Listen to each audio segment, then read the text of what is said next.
Bonjour à tous et bienvenue aux vidéos de l'Écomarché d'avril, une revue mensuelle de l'actualité dans le secteur des grains. Le rapport mensuel de l'USDA sur l'offre et la demande mondiale des grains a été neutre, car il comportait très peu de changements et ceux-ci ont été somme toute mineurs. Il faut dire que le rapport d'avril est généralement banal, car les marchés sont concentrés sur la nouvelle année récolte, étant donné que les intentions d'ensemencement aux États-Unis sont connues, que les semis ont commencé et que ce rapport de l'USDA ne couvre que l'ancienne récolte. Le 2 avril, Donald Trump a dévoilé ses tarifs réciproques d'au moins 10% sur l'ensemble de ses partenaires commerciaux, en excluant le Canada et le Mexique en raison des tarifs déjà existants en lien avec la gestion du fentanyl.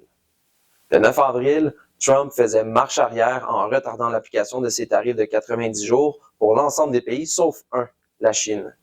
Une escalade de tarifs s'en est suivie entre ces deux pays. Finalement, les tarifs de Washington sont de 145% envers la Chine et ceux de Pékin sont de 125% envers les États-Unis.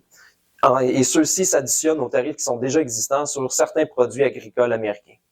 En pratique, la Chine ne devrait plus importer de grains et de produits agricoles américains. La guerre tarifaire avec la Chine ainsi que l'ensemble de la planète ne soutient pas les exportations agricoles américaines. Cependant, il est à noter que la fenêtre d'exportation du soya est fermée pour les États-Unis, car le Brésil domine le marché international du soya avec une récolte record et la fenêtre d'exportation du maïs devrait se rétrécir à partir de juin. Les ventes américaines de l'année récolte en cours par rapport à la précédente sont en avance de 14% pour le blé, 26% pour le maïs et 13% pour le soya.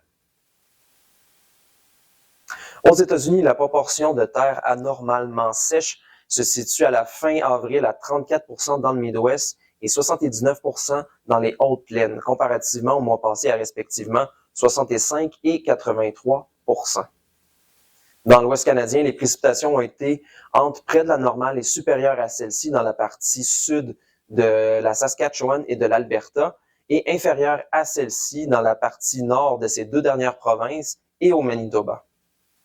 Dans l'Est du Canada, les précipitations ont été près de la normale, quoique légèrement inférieures à la normale dans le sud de l'Ontario et supérieures à la normale en Abitibi-Témiscamingue, au Saguenay-Lac-Saint-Jean et dans l'Est du Québec.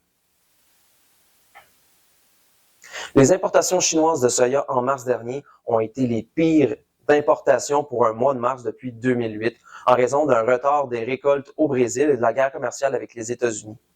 Les importations de soya au premier trimestre 2025 ont été de 17,11 millions de tonnes et elles sont pressenties atteindre 31,3 millions de tonnes au deuxième trimestre. En avril, le temps était sec au Brésil et en Argentine, sauf une partie du Mato Grosso et quelques États dans l'est du Brésil qui ont reçu des pluies supérieures à la normale. Ce temps sec ne semble pas inquiéter les marchés en ce qui concerne les rendements du maïs safrinat au Brésil et a permis d'accélérer le battage en Argentine.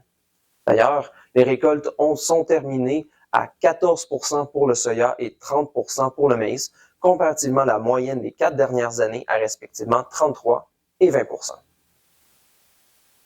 Les bases pour livraison immédiate se sont appréciées de 6 cents US le boisseau pour le maïs et ont diminué de 32 cents US le boisseau pour le soya, pour les situer respectivement à 24 cents US le boisseau et moins 83 cents US le boisseau.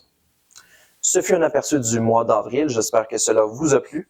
Si vous voulez lire notre texte complet, allez le consulter sur notre site internet au www.pgq.ca. Je donne rendez-vous dans un mois pour l'édition du mois de mai.